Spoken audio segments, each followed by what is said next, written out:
Hi, everybody. Thank you for listening to another episode of Dan D'Antoni Sports. My name is Dan Snyder, joined tonight by Dan O'Shea, who is still in this mysterious location.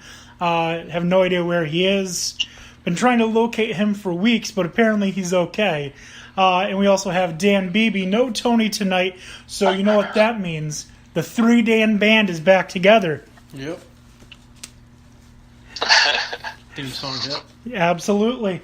We got a lot that we're going to be talking about tonight. We're going to talk the NHL Finals, the NBA Finals, potential landing spots for LeBron, and so much more. But first, we're going to start like we always do, and that is with a pigskin poem. So, Brady may retire should Gronk get traded. If that were to happen, I'd be elated. No more Gronk who can run through walls, and no more Brady to deflate footballs. The dynasty will end, and Belichick will retire. That franchise can go back to being a dumpster fire. They will be bad, mediocre at best. And if you asked Michaela Maroney, she wouldn't be impressed. And NFL fans will cheer with screaming and clapping, but it's time to face facts because this is not going to happen. Right. It's pretty much BS if you think Brady's retiring. Yeah, Brady's not retiring. Gronk isn't. Well, Gronk might get traded, but yeah, Gronk likes his horse just came up shy in the Belmont. So did he place or show? Place. Oh, second. Yeah, he almost broke it up, but hey, took the crown in less than the past 3 years. So there you go. Justify maybe going to the Travers. Oh. Potentially, we will find out. Potentially. Yeah, you're here first, so you never know. Yeah. Well, wouldn't it be something think about it, because even if, there's been known for tons of horses that racing those, 3 links of the Triple Crown come to Saratoga. If you have, Gronk bring his horse and he's in attendance that day, maybe. You never know. That'd be great. Be huge. Would be. Do you know what else is huge? I don't know about Gronk rumors. They seem to crop up every year, and nothing ever comes of it. Right. This is probably the first year that I actually believe that he might get traded. Who do you think he goes? Well, he would go outside of the AFC East, obviously, to a team that might need him. Indeed. That'd just be, huge asset. That's seeing where it could potentially end up. Hopeful. The Patriots. He's a very good tight end. Sorry, go on. Both being too. Hey, Dan, we're having a hard time hearing you again. Yeah. A little technical difficulty. Can you hear me now? What was that? Can you hear me now? Yes. Clearer than as best it's been. Yep. Okay, weird. All right. I was saying, what kind of price do you think he fetches? Because he's a very good tight end, but he's so often injured. When's the last time he played a full season? I don't think he played a full season this past year, did he? I don't know. He got hurt. And he was suspended, too, so after the Buffalo game. Right. That's what I was just thinking. Send him to a place where they already have a tight end, but could obviously use another one. One where you're going to find he'll be a safety blanket for someone who might need the help. And that gives me two different teams, one being the Browns, because you got David Njoku, who can also obviously carry some of the load, so that's less that Gronk has to do. And that'll give Baker Mayfield or a great target. Or what's his name? Tyrod Taylor, a safety blanket that you can check down to in the flats or coming over the middle. Do you imagine the off chance that Tyrod actually beats him out for the starting spot? That would be hilarious. It's probably going to happen. Yeah, you never know. But, do you think, being as it is, how do you think Gronk would be with the Browns? Do you think he would just be all right with it, or is he going to You know what I mean? I mean, you get to party with LeBron, so maybe not. We'll find out. That too. The other, Like a month. yeah, he'll have a month. Yeah, the other place, and I think it's more likely, and I think it'd be a better location for him if he wants to win. If he wants to play with a quarterback who has the potential to develop into something absolutely great, and that would be down in Houston. Texans? Yeah. I think him with Deshaun Watson could really be something special. It could be scary, absolutely. This team is sort of on the rise. And What about being reunited with Jimmy G and the 49ers? Maybe. I mean, I don't have a reason why I don't think it would work. But why would they trade him to the 49ers? They could get picks. I don't know. I guess they're probably more in a win now thing, and I don't know that the 49ers have anything to trade that would be win now. So it's a good point. Yeah, right. Really. Not that the Texans really do, or the Patriots. I mean, the Patriots clearly have deficiencies on defense, so maybe they try and leverage to get Jamie Collins back. That's all. Yeah. It's one possibility. Anyways, we're going to get away from football because we're going to talk about that for, the next 7 months coming up in a few weeks. Before you know it. Yeah. Before you know it, we'll be Hall of Fame game. Hall of Fame game preseason, breaking down all the NFL and college football conferences and all of that. It's going to be a lot of fun. But tonight, we have some champions to talk about. Oh yes, we got some champions. Probably no one more deserving of a championship than Alex Ovechkin. Absolutely. Finally got his Stanley Cup. Washington Capitals defeat, and I'm sorry, Tony, your Vegas Golden Knights 4-1 to win the Stanley Cup.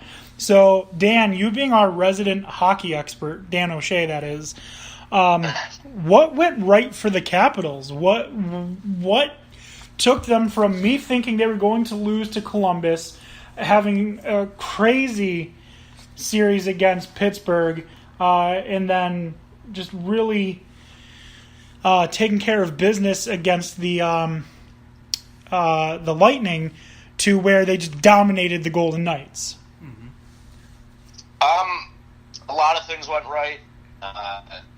They seemed to really gel together after that comeback victory against Columbus. That actually made them better going forward because they kind of were up against the wall, came back, and then had that extra boost of confidence, saying hey, we can get this done anywhere, and no matter what the odds are.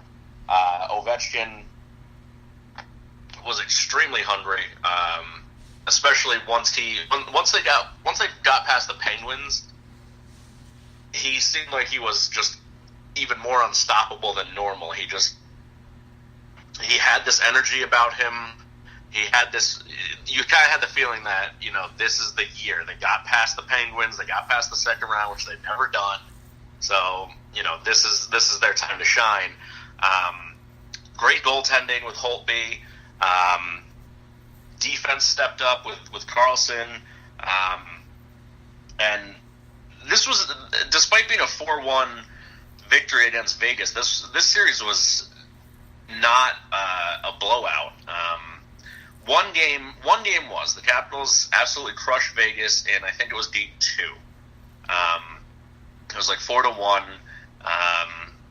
But every other game was extremely close, was down to the final seconds, and really had a couple of bounces gone the other way. This series, could very well be. We could be, just having watched Game 7 or something. I still think the Capitals would have won overall, but it was a lot closer than a 4-1 score looks, unlike the NBA. I mean, you watch that game, there was absolutely no way you could change the channel. It was just that good. especially when they. Yeah, I think I was messaging you guys like, please, someone watch this game. It's so amazing. You were. I think you basically said, if you're not watching the game right now, you're missing greatness or something like that. Yeah. It truly was. It was one of the best hockey games I've ever had the privilege of watching. Really? It was so fun. The lead changed hands a bunch of times. It was just a great game. Great playoff hockey. And I do wish that Vegas had won one or two more because I wanted to see more of that. Right, because you're selfish. Yes. Well, I mean, NHL's, they're not getting their money's worth either. So, I mean, yeah, it could have been, easily could have been a 7-game series had things, as we said, just kind of swung the other way. But yeah, so the Capitals obviously were playing with intensity. I'm pretty sure Ovechkin almost decapitated people a couple times. He was the most cocky, most confident I've ever seen him in his career, which was kind of refreshing. But on the other hand, it was also like, all right, man, you have a track record of losing big games. Calm down. Right. Like, don't get ahead of yourself. He was holding his breath. You could tell. Yeah. And then, when I think the final play was the icing, that with the 0.6 of a second left, and they cleared the puck, and I mean, he was on fire. So, so I'm gonna skip to one of the next questions, and then we'll go back to the question that I was going to ask next. But we're just going to continue with Ovechkin. How does winning this Stanley Cup, I guess, what does it do to his legacy? Like, how much did he need this Stanley Cup win to really be recognized as one of the greats all time? It really does cement it. It sets it in stone because everyone who watches him, you can tell that he's just an amazing player. But, you really need to show that you can go against the best teams in the world and get it done in order to be considered one of the greats. And I think he's cemented that legacy. And, who knows? He might even go and win another. It seems like it might be easier for him now that he's got it done once. Right. So, okay, that leads right to the next question I was going to have. What's next for Alexander Ovechkin? Is he going to play again for the Capitals? Does he maybe go to another team? Does he retire? No. What is next for Alexander Ovechkin? I don't see him doing anything except continuing to play for the Caps. Okay. Yeah, why screw up that chemistry? Because he's been playing for 14 years. Well. Yeah, exactly. It's like it's his town as far as hockey goes. He is the guy, and he just won one for the land. That's a good way to put it. Wait, I respect that. I'm sorry to cut you off, and I know we don't always like to bring politics into this, but are you saying that Russians control the White House and now the rest of D.C.? Yes. Okay. Yes, indeed. Okay. All right. So Alexander Ovechkin, we saw, obviously was having a great time after the championship. He was showing that Stanley Cup to literally every person he came across in the MGM hotel, literally every person he came across the next day, and I'm pretty sure he refused to let TJ Oshie and others actually touch the Stanley Cup. So that leads me to ask this question. What was he drinking out of the Stanley Cup? What was in that cup? What color was it? Was it like a... pure vodka, I'm going to go with. Yeah, that was... Like Grey Goose? My guess as well. No. He doesn't seem like a Grey Goose guy. He seems like a... Svedka guy? Yeah, like a Svedka. Like straight from Russia. Like, I was going to say, just some Russian potato vodka that his uncle made. Yeah, the lowest of the low potato water. Yeah, it holds its hangover very well into the next day, and cheap booze, sure. Yeah. Maybe like a Tito's or a